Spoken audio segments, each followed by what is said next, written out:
Merhaba arkadaşlar, örgü kanalıma hoş geldiniz. Hem kız hem erkek bebekler için çok güzel ve kolay tığ işi bir yelek yaptım. Bugün bu yelek anlatımını sizlerle paylaşmak istiyorum. Yeleğin örgüsü çok kolay arkadaşlar. Bakın, herkesin yapabileceği kolay bir model. Ben bugün pembe renk iplik ile kız bebek için yaptım. Siz aynı yelek örgüsünü farklı renkli iplikler kullanarak hem erkek hem kız bebekler için yapabilirsiniz. Bakın, yakadan bu şekilde düğmeli yaptım. 2 düğme sabit, 2 düğme açık arkadaşlar. Bakın, şık bir görüntü elde ettim. Yelek örgüsüne yakadan zincir yaparak başlıyoruz. Ben bugün bu yelek örgüsünü 6-12 ay arası bir bebek için yaptım. Ama 1-2 yaş arası bir çocuk için de çok rahat olur. Siz bu yeleği yeni doğan bebek için yapabilirsiniz. 1, 2, 3, 4, 5 her yaş çocuklarınız için yapabilirsiniz. Yetişkinler için de uygun bir model.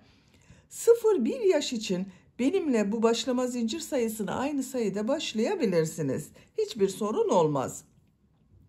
Siz bu yeleği yeni doğan bebek için yapmak istiyorsanız benim yaptığımdan 2 sıra önce bitirirseniz bu arttırma sırasını yeni doğan bebek için olur. Bu yaka arttırma sırasını 1 sıra önce bitirirseniz 3 aylık bebek için olur. Yine aynı şekilde bu başlama zincir sayısını benimle aynı sayıda başlayıp bu arttırma sırasını benim yaptığımdan 1 sıra fazla yaparsanız 1-2 yaş arası çocuklarınız için olur. Bakın, açık olarak görelim. Bu şekilde çok güzel. Bu yeleği ben takım yaptım. Bakın, buna uygun bir de şapka yaptım bu şekilde. Kürk görünümlü bir görüntü elde ettim arkadaşlar. Aynı kürk görüntüsünü yelekte de bakın kol ucunda ve çevresinde de kullandım. Çok şık oldu.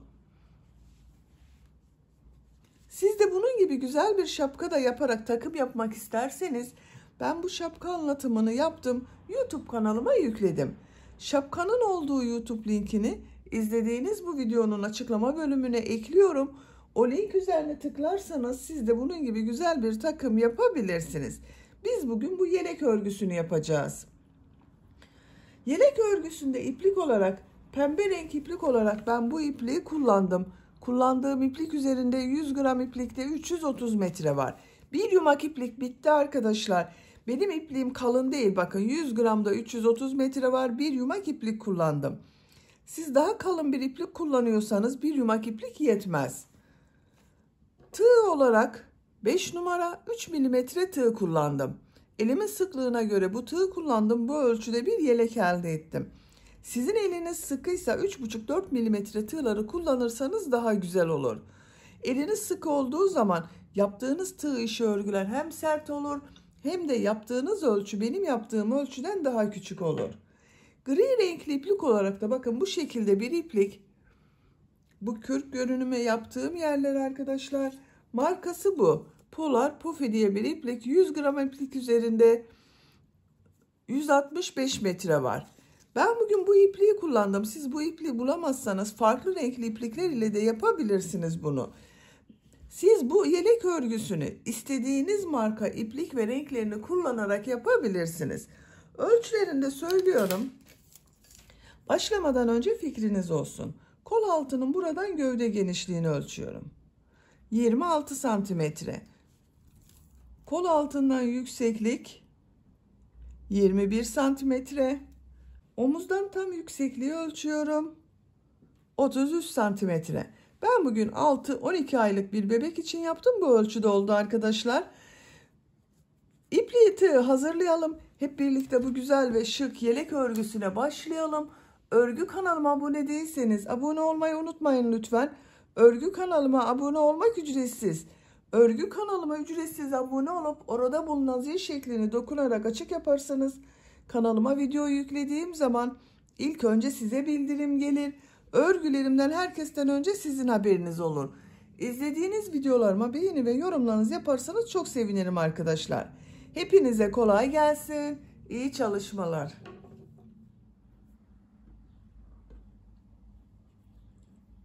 Örgüye yakadan zincir yaparak başlıyorum. İlk ilmeği ben bu şekilde yapıyorum. Zincirleri yapmaya başlıyorum. Çok sıkı zincirler yapmıyorum. Bakın bu şekilde çok sıkı olmayan zincirler yapıyorum. 68 zincir yapalım. 68 zincir yaptım. Çok sıkı zincirler yapmadım. Bu 68 zincirin kaç santimetre olduğunu ölçüyorum.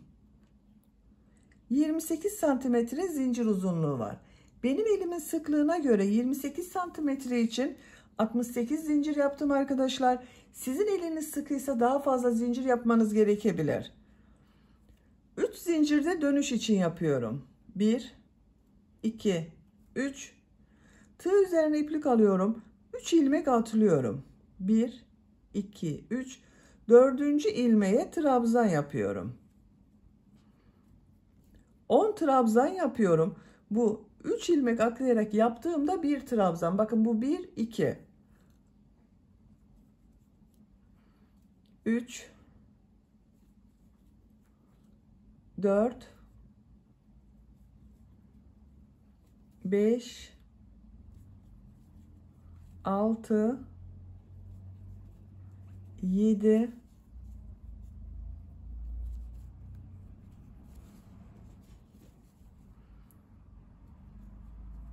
8,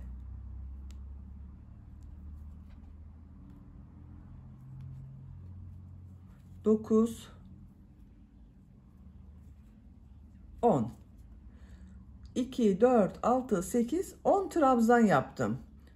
Arttırma yeri için 2 zincir yapıyorum. Bu ilmeğe kol bölümü için trabzan yapıyorum. 14 trabzan yapıyorum arkadaşlar.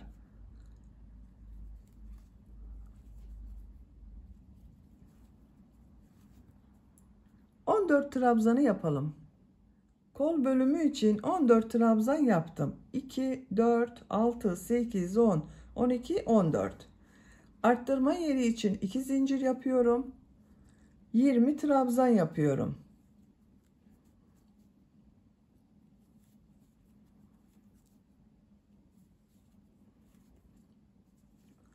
Siz buraya kaç trabzan yaptıysanız buraya yaptığımız trabzanın 2 katı olacak.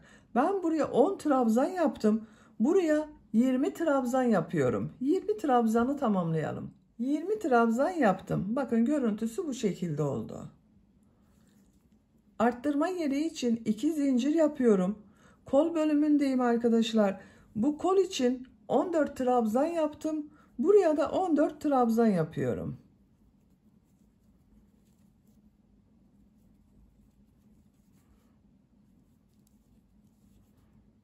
...14 trabzanı tamamlayalım. Diğer kol bölümü için 14 trabzan yaptım.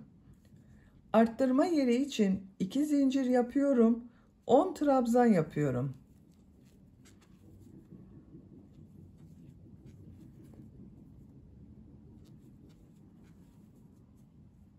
Sıra sonuna kadar devam edelim.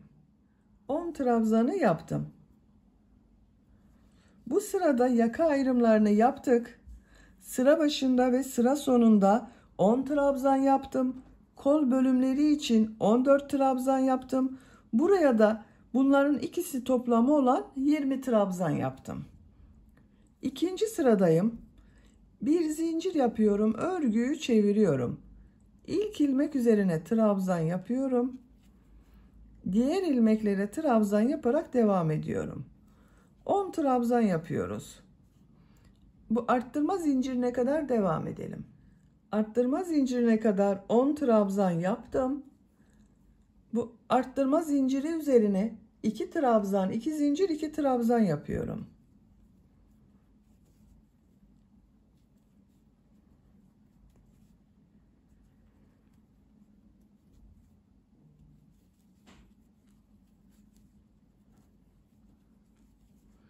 İki trabzan, 2 zincir, 2 trabzan yaptım. Kol bölümünde 14 trabzan yaptım arkadaşlar. 14 trabzan yapıyorum.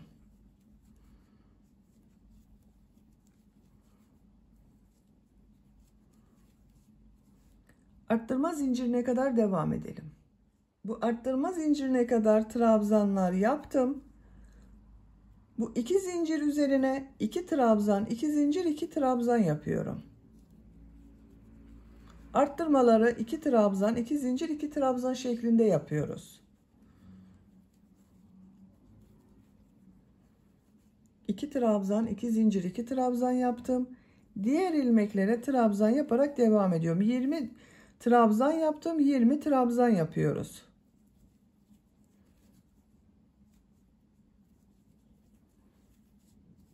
Buraya kadar devam edelim.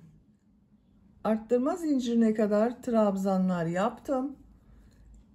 Buraya 2 trabzan, 2 zincir, 2 trabzan yapıyorum.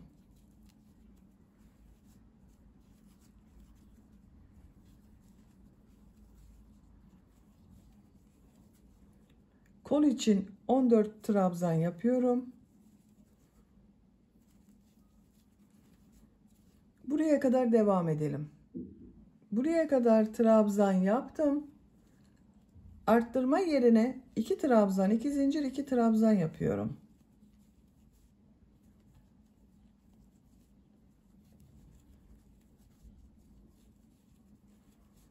Bu 10 ilmek üzerine 10 trabzan yapıyorum. Sıra sonuna kadar devam edelim. Sıra sonuna kadar tamamladım. Sıra sonunda bakın bir alt sırada 3 ilmek atlayarak yaptığım bir trabzan var. Bunun 3. ilmeğe tığ takıyorum. Trabzan yapıyorum. Buraya da 10 trabzan yaptım arttırmadan sonra. Bir zincir yapıyorum. Örgüyü çeviriyorum. Bu sırada yine arttırma yapacağız. Bu arttırma yerlerinde bir trabzan, 2 zincir, bir trabzan şeklinde arttırma yapacağız. İlk ilmeğe trabzan yapıyorum. Diğer ilmeklere trabzan yaparak devam ediyorum. Buraya kadar devam edelim.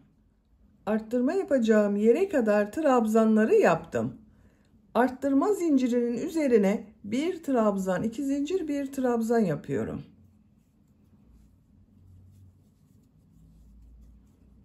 Diğer ilmeklere trabzan yaparak devam ediyorum. Arttırmayı bir trabzan, 2 zincir, bir trabzan şeklinde yaptım. Buraya kadar devam edelim. Arttırma yerine kadar trabzanları tamamladım. Buraya yine bir trabzan, 2 zincir, bir trabzan yapıyorum.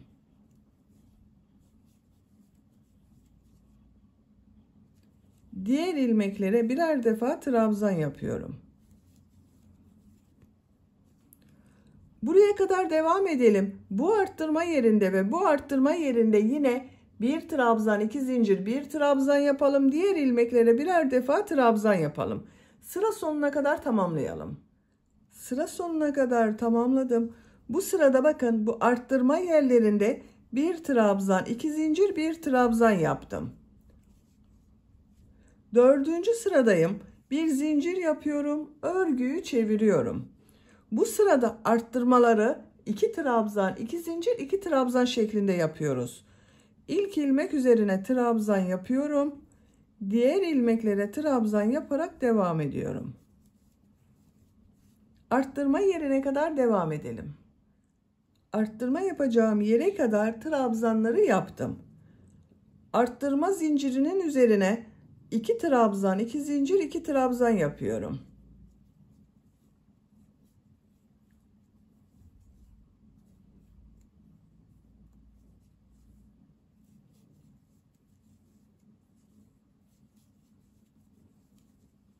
İki trabzan, 2 zincir, 2 trabzan yaptım. Diğer ilmeklere birer defa trabzan yapıyorum. Buraya kadar devam edelim. Arttırma yapacağım yere kadar trabzanları yaptım. Buraya 2 trabzan, 2 zincir, 2 trabzan yapıyorum.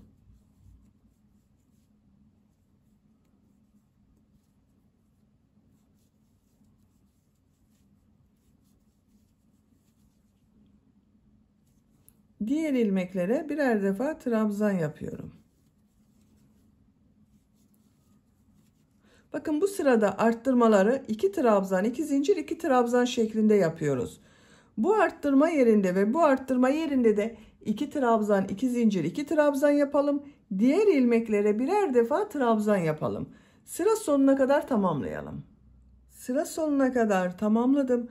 Bakın arttırma yerlerinde 2 trabzan, 2 zincir, 2 trabzan yaptım. Diğer ilmeklere birer defa trabzan yaptım. 4. sırayı bitirdik. Yakanın görüntüsü bu şekilde oldu.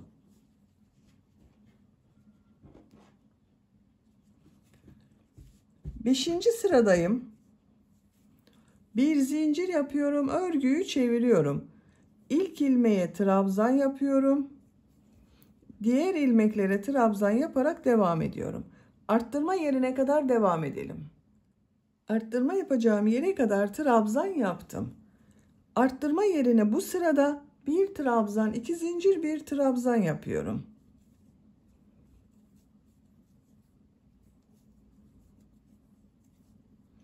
Diğer ilmeklere trabzan yaparak devam ediyorum. Arttırmalar bu şekilde devam edecek arkadaşlar. Bir sırada bir trabzan, 2 zincir, bir trabzan şeklinde arttırma yapıyoruz. Bir sonraki sırada 2 trabzan, 2 zincir, 2 trabzan yapıyoruz. Bakın 5. sıradayım. Bir trabzan, 2 zincir, bir trabzan şeklinde arttırma yaptım. 6. sırada 2 trabzan, 2 zincir, 2 trabzan. 7. sırada bir trabzan, 2 zincir, bir trabzan. 8. sırada 2 trabzan, 2 zincir, 2 trabzan. 9. sırada yine bir trabzan, 2 zincir, bir trabzan şeklinde arttırmalar yapacağız. Yapacak olduğunuz çocuğun büyüklüğüne göre bu dönüşümlü olarak arttırmaları yaparak yakanın örgüsünü tamamlayalım. Roba örgüsünü arttırmalar yaparak 9 sıra tamamladım. Bir sırada 2 trabzan, 2 zincir, 2 trabzan yaptım. Bir sırada bir trabzan, 2 zincir, bir trabzan şeklinde arttırma yaptım. 1, 2, 3, 4, 5, 6, 7, 8, 9.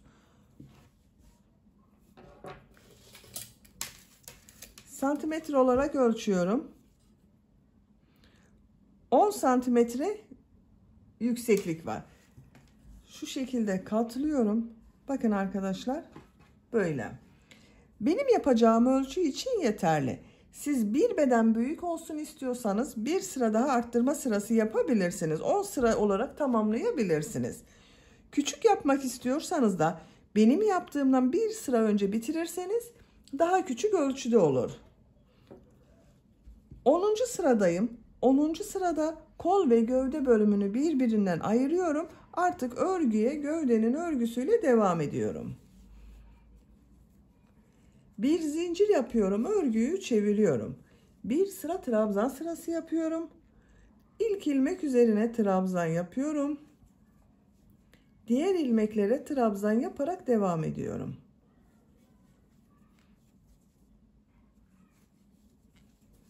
Buraya kadar devam edelim.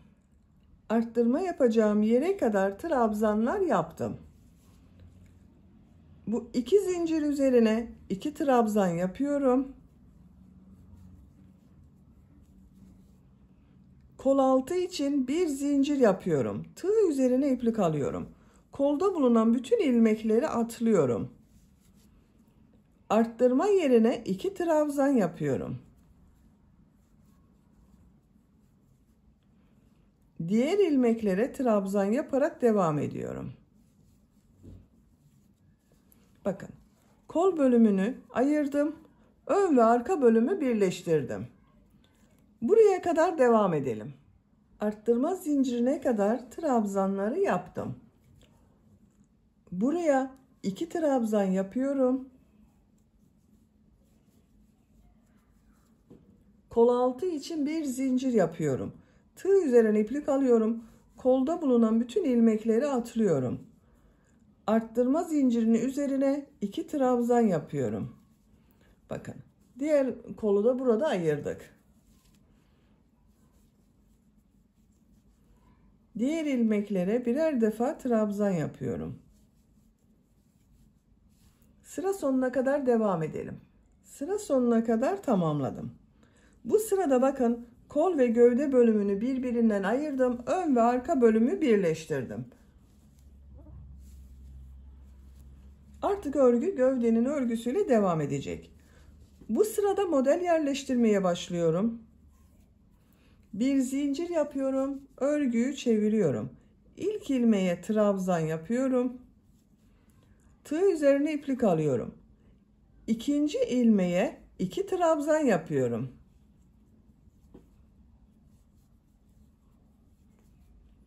Tığ üzerine iplik alıyorum. Bir ilmek atlıyorum. İkinci ilmeğe 2 trabzan yapıyorum.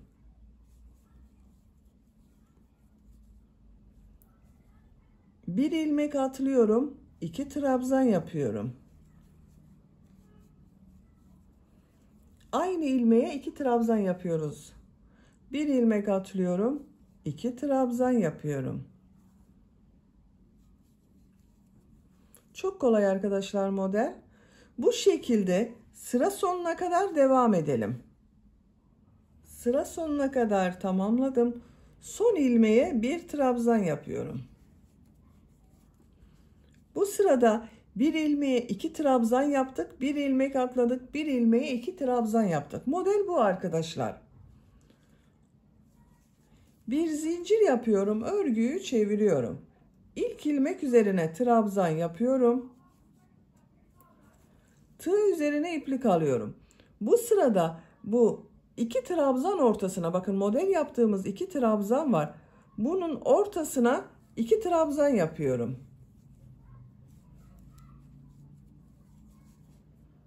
Tığ üzerine iplik alıyorum. Bu 2 trabzanın ortasına 2 trabzan yapıyorum.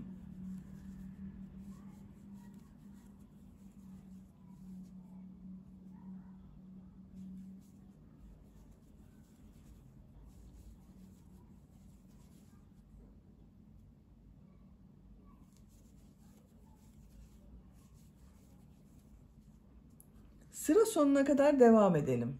Sıra sonuna kadar tamamladım. Son ilmeğe bir trabzan yaptım. Bir zincir yapıyorum. Örgüyü çeviriyorum.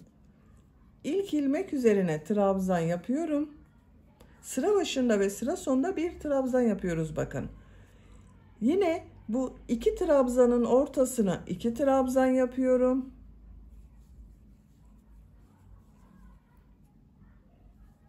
Model gördüğünüz gibi çok kolay.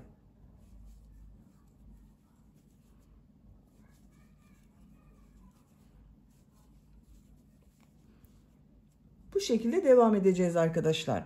Sıra sonuna kadar devam edelim. Bir zincir yapıp geriye dönelim. Modelleri tekrarlayarak örgüye devam edeceğiz.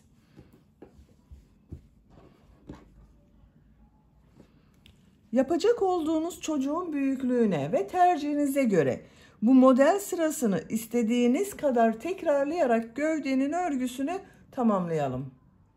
Gövde örgüsünü 18 model sırası yaptım. 1, 2, 3, 4, 5, 6, 7, 8, 9, 10, 11, 12, 13, 14, 15, 16, 17, 18. Santimetre olarak ölçüyorum.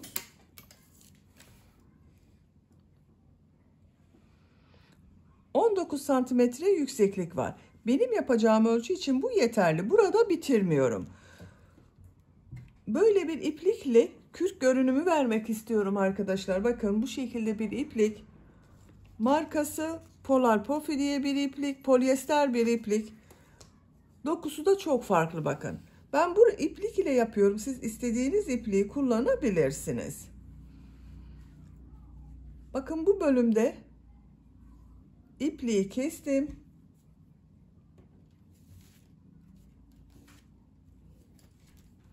Buradan ilmek yapıyorum. Bu iplik ile 2 zincir yapıyorum. Aynı ilmeğe trabzan yapıyorum. Bu 2 zincirde bir trabzan. Diğer ilmeklere birer defa trabzan yapıyorum. Her ilmek üzerine bir trabzan yapıyorum.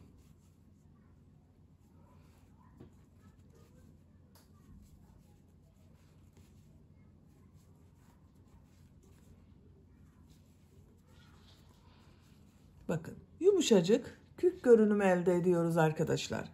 Sıra sonuna kadar devam edelim. Buraya kadar trabzanlar yaptım.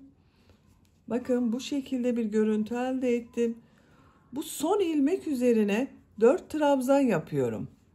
Aynı ilmeğe bakın 4 trabzan yapıyorum.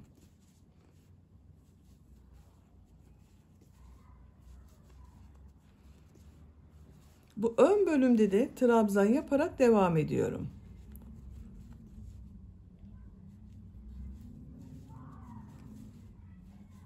Şu şekilde gördüğüm ilmeklere trabzan yapıyorum. Bakın burada 4 trabzan yaptım bir ilmeği, onun için yuvarlak oldu. Yaka başlangıcına kadar devam edelim. Bu ön bölümde trabzan yaparak bakın yaka başlangıcına kadar tamamladım. Bu şekilde bir görüntü elde ettik. Bu yaka başlangıcında bu ilk ilmek içine 4 trabzan yapıyorum. Yuvarlak bir görüntü elde etmek için bakın buraya 4 trabzan yapıyorum. Yaka çevresinde bulunan ilmeklere birer defa trabzan yapıyorum.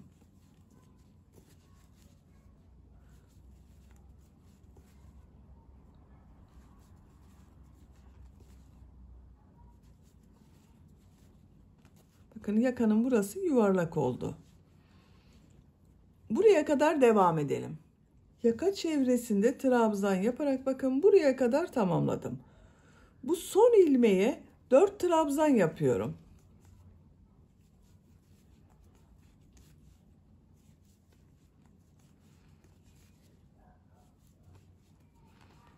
Bakın aynı ilmek içine 4 trabzan yaptım. Diğer ön bölümde de trabzan yaparak devam ediyorum.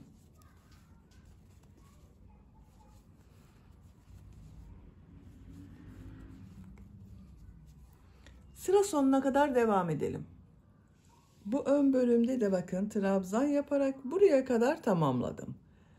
Bu ilk 2 trabzan yaptığım ilmeğe 2 trabzan daha yapıyorum. İlmek kaydırma yaparak birleştiriyorum. Bakın çevresinden bir sıra trabzan sırası yaptım. Bu uç bölümde 2 sıra yapmak istiyorum. Kürk görünümü daha güzel olsun diye bir zincir yapıyorum. İlmekler üzerine trabzan yaparak devam ediyorum. Bakın burada yuvarlak bir görüntü elde etmek için bir zincir yaptım. Diğer ilmeklere trabzan yaparak devam ediyoruz bakın.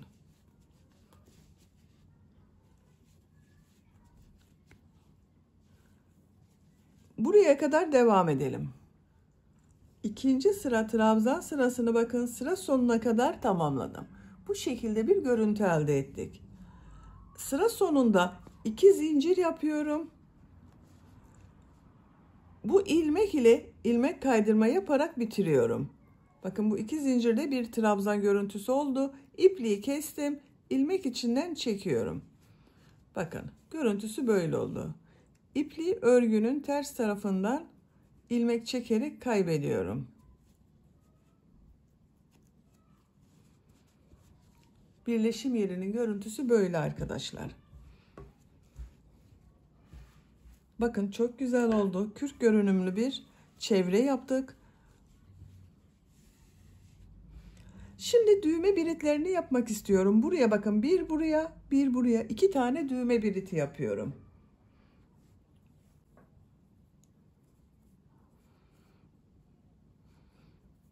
Zincirler yapıyorum. 17 zincir yapıyorum. 3, 4, 5, 6, 7, 8, 9, 10, 11, 12, 13, 14, 15, 16, 17. 17 zincir yaptım. Tığ üzerine iplik alıyorum. 2, 4, 5 ilmek atlıyorum. 6. ilmeğe trabzan yapıyorum. Bu 5 ilmek atladığım düğme iliği olacak. Diğer ilmeklere trabzan yaparak devam ediyorum. 12 trabzan yapıyorum.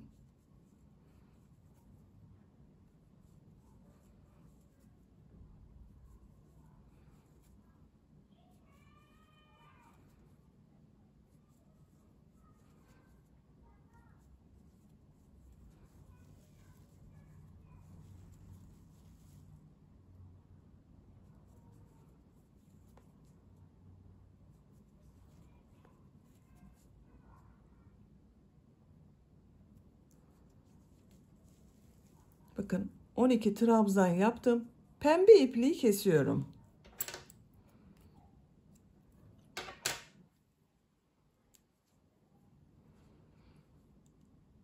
Burada bakın 5 ilmek atladım. Düğme iliği yaptım. Buraya da 12 trabzan yaptım. Bu ilmeği kestiğim, bakın ipliği kestiğim ilmekten şu iplik ile bir ilmek yapıyorum. Sağlamlaştırdım. İlmek kaydırma yapıyorum. Bakın ilmeklere ilmek kaydırma yapıyorum. Sık iğne yaparsam çok kalın oluyor. İplik kalın olduğu için her ilmekten ilmek kaydırma yapıyorum.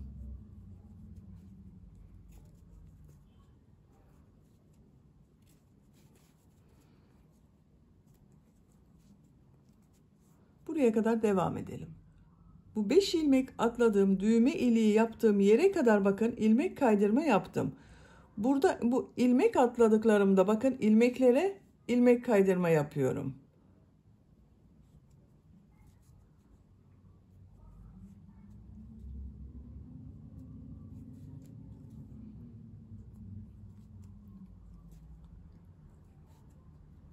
Diğer ilmekleri de ilmek kaydırma yapıyorum.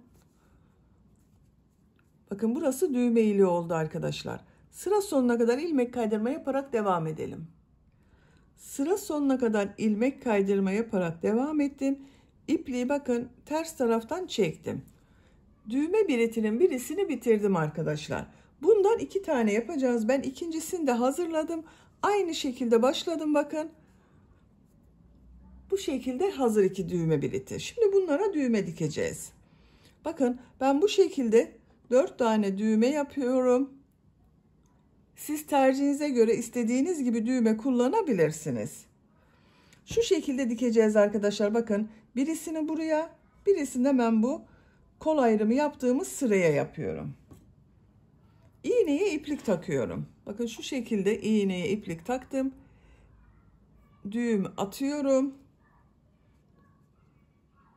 Örgünün ters tarafından şu şekilde sabitliyorum. Buraya düğmenin birisini yerleştiriyorum. Bakın şu şekilde. Düğme iliği karşı tarafta kalıyor. Buraya düğmeyi yerleştiriyorum bakın.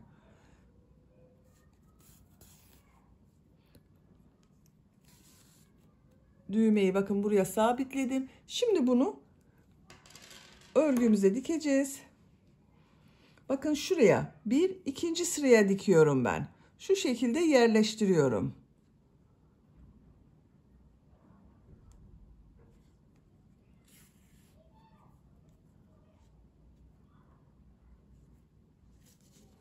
Birkaç defa dikebilirsiniz sağlam olsun diye.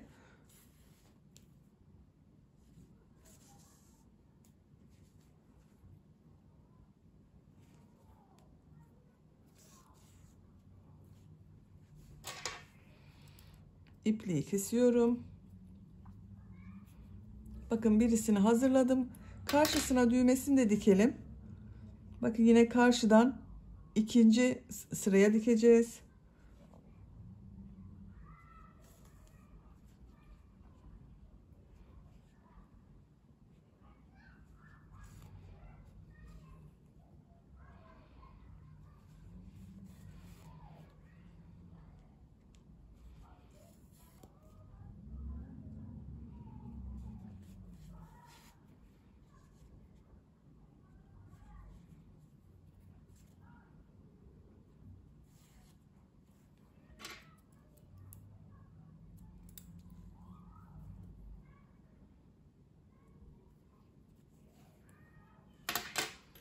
Bakın birisi hazır arkadaşlar. Şu şekilde yaptığım düğme iliğine takıyorum.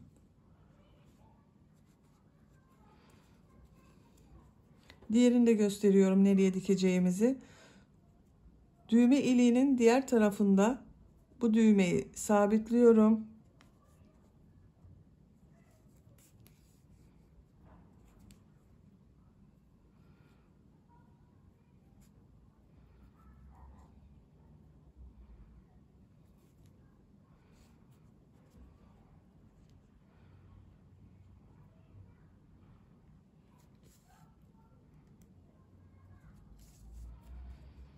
Bakın bu kol ayrımı yaptığım sıraya şu şekilde yerleştiriyorum. Buraya dikiyorum.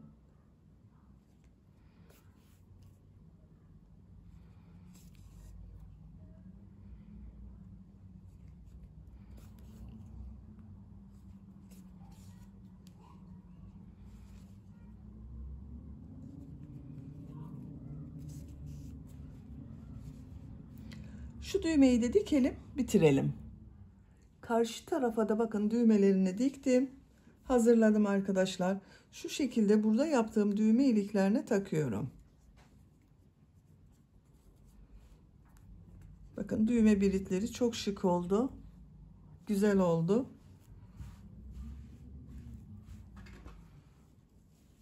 Şimdi kol örgüsünü yapalım. Kol altından başlıyorum. Kol altında yaptığım bu ilmeğe iplik bağlıyorum. Buradan bir ilmek yapıyorum. Bakın trabzan sırası yapacağız. Trabzan sırasını nasıl yapacağıma bakıyorum. Bu trabzan sırası ters tarafından yapılmış. Şu şekilde örgüyü çeviriyorum. İlmekler üzerine trabzan yapıyorum koldaki. Bakın her ilmek üzerine bir trabzan yapıyorum.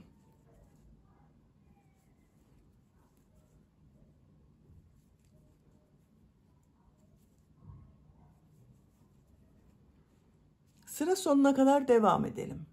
Sıra sonuna kadar trabzan yaptım. Kol altındaki ilmek ile ilmek kaydırma yaparak birleştiriyorum. Bakın bir sıra trabzan sırası yaptım. 2 zincir yapıyorum. Örgüyü çeviriyorum. Her ilmek üzerine bir trabzan yapıyorum.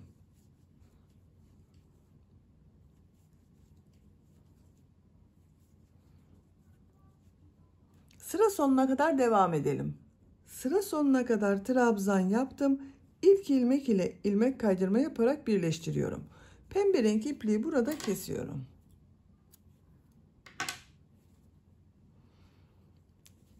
Bakın kol örgüsünde 2 sıra trabzan sırası yaptım. Diğer kol örgüsünde ben bitirdim arkadaşlar. Bakın 2 sıra trabzan sırası yaptım. Sonra bu iplik ile bir sıra trabzan sırası yaptım. Bu kolda da aynısını yapacağız. Ben bunu bir sıra yaptım. Gri renk iplik ile siz tercihinize göre bunu 2 sıra yaparak bunun gibi yapabilirsiniz. Bakın burası gibi yapabilirsiniz.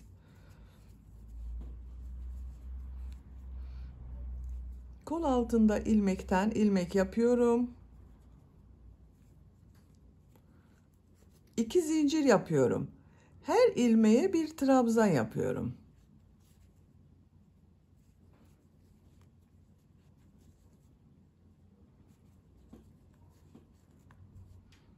Sıra sonuna kadar devam edelim. Sıra sonuna kadar trabzan yaptım. İlk yaptığım bu 2 zincir ile ilmek kaydırma yaparak birleştiriyorum. İpliği kesiyorum.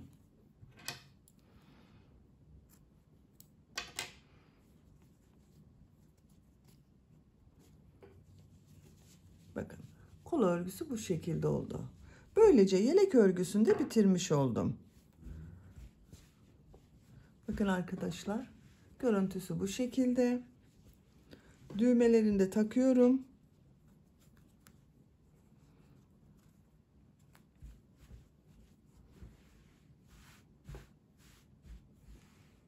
Bakın çok şık bir yelek oldu. Hem kız hem erkek bebekler için uygun bir yelek modeli. Bitmiş olarak size ölçülerini söylüyorum. Kol altının buradan gövde genişliğini ölçüyorum. 26 santimetre. Gövde yüksekliğini ölçüyorum. Kol altından gövde yüksekliği 21 santimetre. Omuzdan tam yüksekliği ölçüyorum. 33 santimetre. Ben bugün 6-12 ay arası bir bebek için yaptım. Bebeğiniz çok kilolu olmazsa 1-2 yaş arasında çok rahat kullanır bu yeleği arkadaşlar. Beni dinlediğiniz ve izlediğiniz için hepinize çok teşekkür ederim. Örgü kanalıma abone değilseniz abone olmayı unutmayın lütfen. Örgü kanalıma abone olmak ücretsiz. Örgü kanalıma ücretsiz abone olup orada bulunan zil şeklini dokunarak açık yaparsanız kanalıma video yüklediğim zaman İlk önce size bildirim gelir. Örgülerimden herkesten önce sizin haberiniz olur. İzlediğiniz videolarıma beğeni ve yorumlarınızı yaparsanız çok sevinirim arkadaşlar. Sizlerle yeni örgülerde görüşmek dileğiyle. Hoşça kalın, sevgiyle kalın.